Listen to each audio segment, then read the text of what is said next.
How to maximize the development potential of small building plots.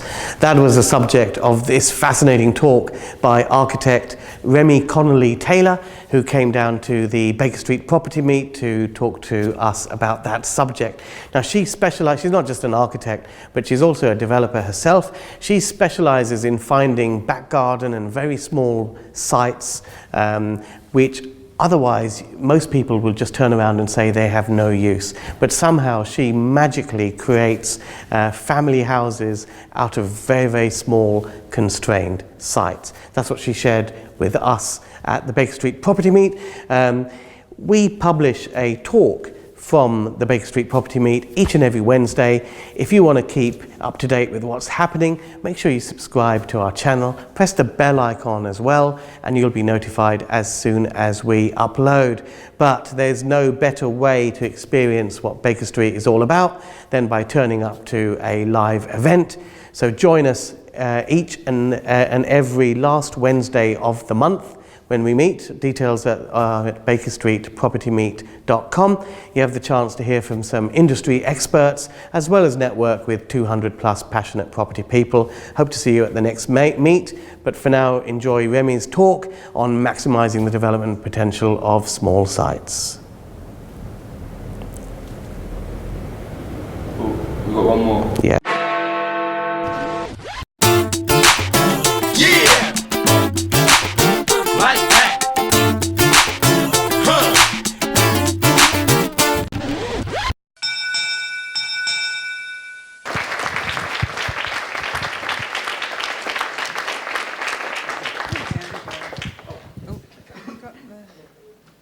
Thank you. How does this work? That one. This one? Yeah. Okay, great. Hello, hi, I'm Remy. So I run an architectural design practice in Hackney Wick.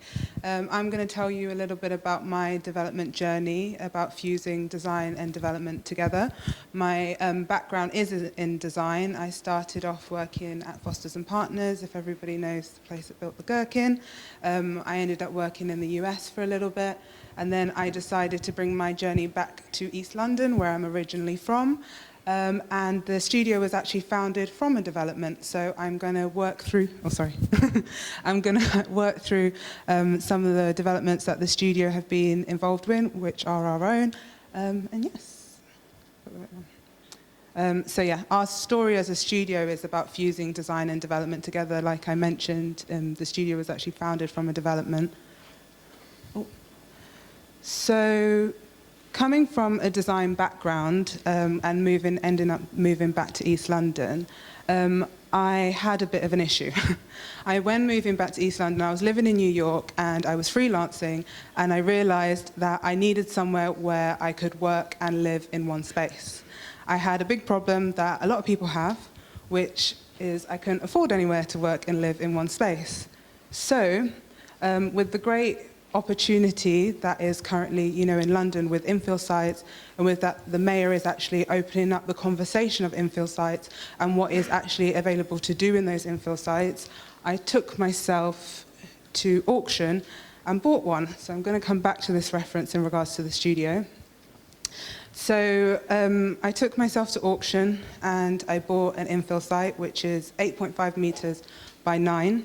It had failed planning 4 times, I think, when I purchased it. And I bought the risk unconditionally. I looked at the site. I was able to buy it at a very low cost and said, right, this is rain or shine. I need to find a way of being able to get a house on this, which is able to be my living space and my workspace.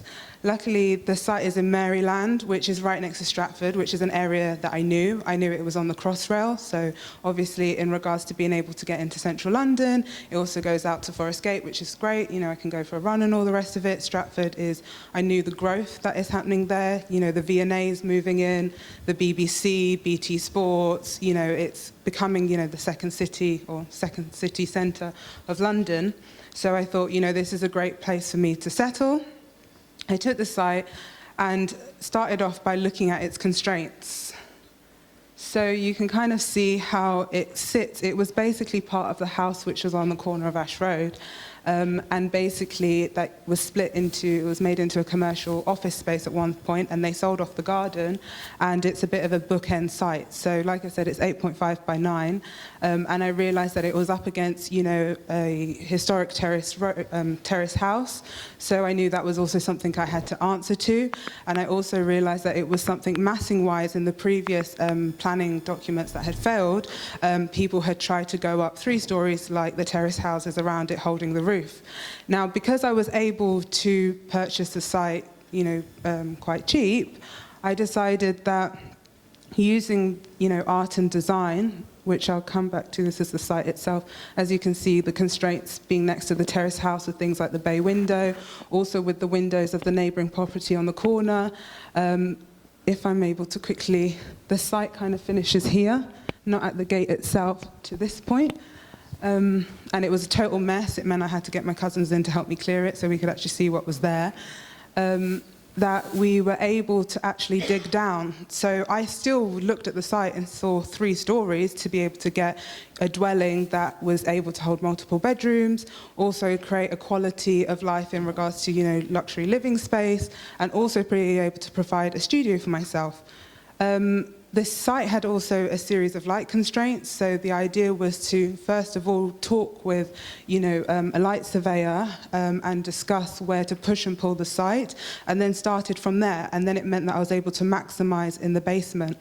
Now, coming from the eyes of design, I wanted to make sure that this was a really high-quality dwelling that was going to be as sustainable as possible. So, in regards to the dig, it was a 4-meter dig into the basement to allow a 3.1-meter ceiling height, because there's a high value when it comes to being able to have floor to ceiling. When valuing houses, one of the things that with modern houses that people always kind of have high value for is tall floor to ceiling and a lot of natural light. So the first thing was, how can we get as much natural light into the basement as possible? And that was done with bringing a garden into the basement, which everyone thought we were a bit crazy at first to do, and then also create a light shaft around the staircase itself. And then also we've got a light well over the main living area, which means that the basement area has a higher lighting value than what a living space is actually asked for within the UK. Within the ground floor area with the tall floor to ceiling height and with the garden, which makes you not even feel like you're within a basement space, is also where the kitchen is held, and then a utility and a bathroom. Now, on the ground floor plan, we were able to fit 2 bedrooms with 2 en-suites, and then the top floor is where the studio goes. So it's kind of a flexi room. If you decide to make it into another bedroom, the area is there, but it is, a studio space with a terrace, and then there is also a front garden. So on the 8.5 by 9 meter site, we were able to get 3 bedrooms, 3 bathrooms, a utility room, and a very grand living space. Now, the bills for this house are actually £200 a year due to us looking at design in regards to the sustainability element of it. So we used reclaimed London stock bricks in regards to the facade, but after the dig, we used a foam block system within the basement, which meant...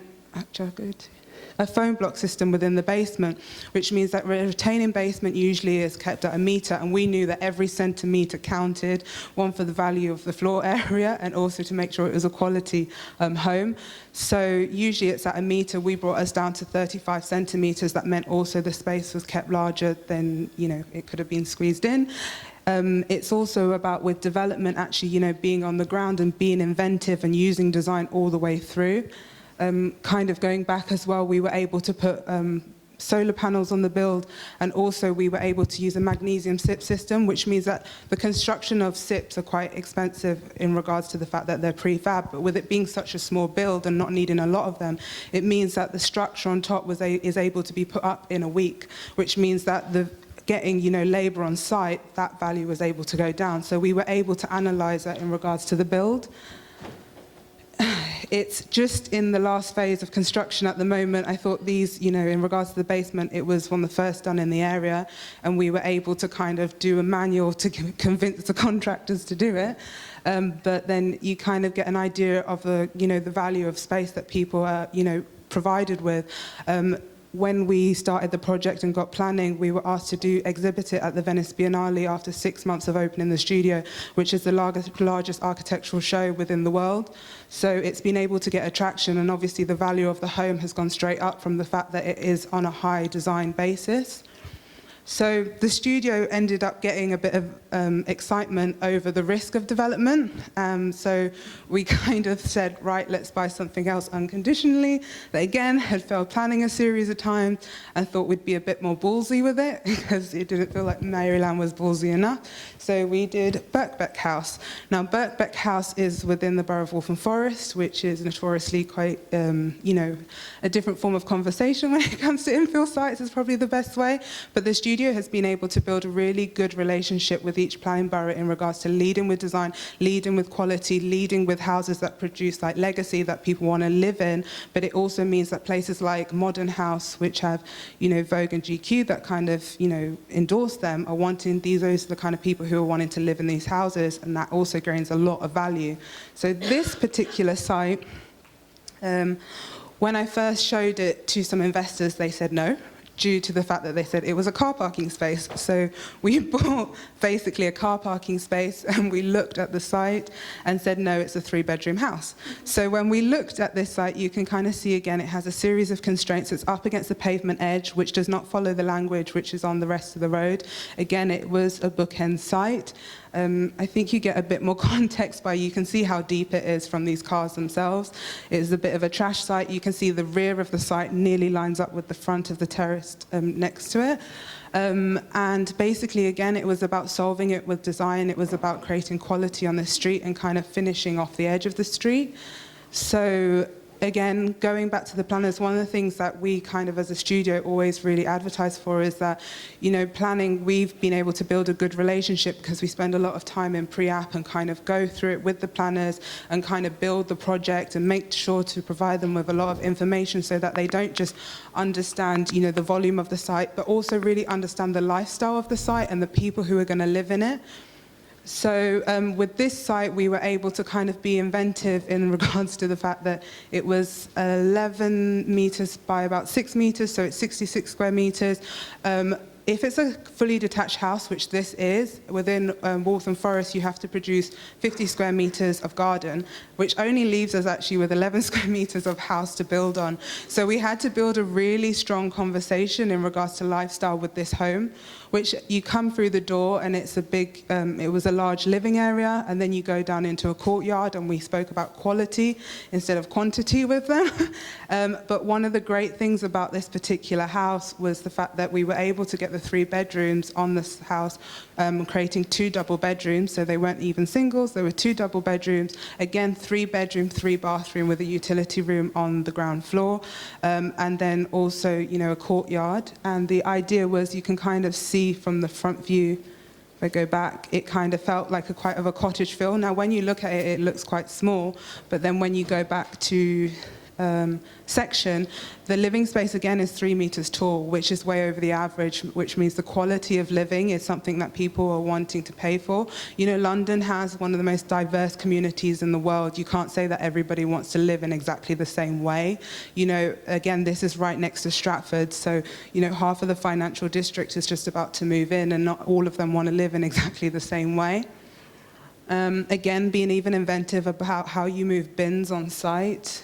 And then just kind of going back, in regards to the garden, creating a quality environment. It has enough space to put, a small barbecue set and sit out with your friends and go into the living space. And it was about kind of selling that to the planners in regards to having a long conversation about quality of lifestyle, which is something that's been so great with working with them, with all different boroughs, not just Waltham Forest and with Newham, but with a series of different boroughs.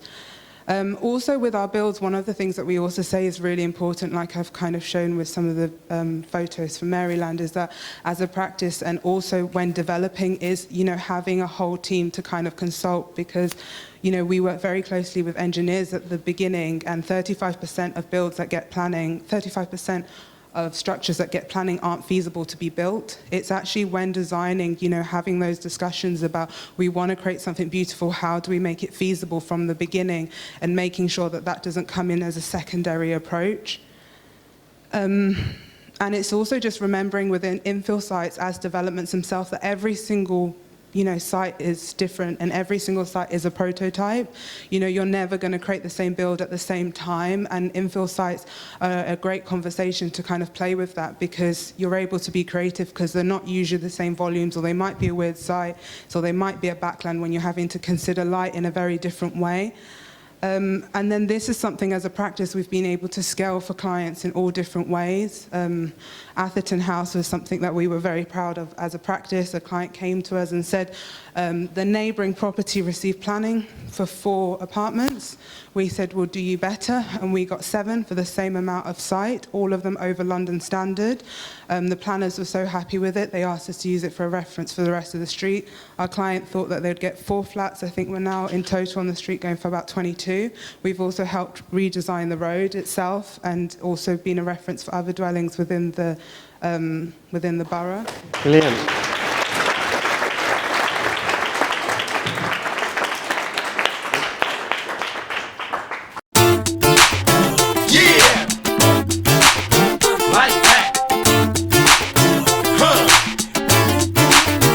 If you enjoyed this video, hit the like button. If you're not a subscriber, what are you waiting for? Subscribe, hit the bell icon. As soon as we upload, we'll let you know. And enjoy these. They're all dedicated to helping you be more successful in property. Happy investing!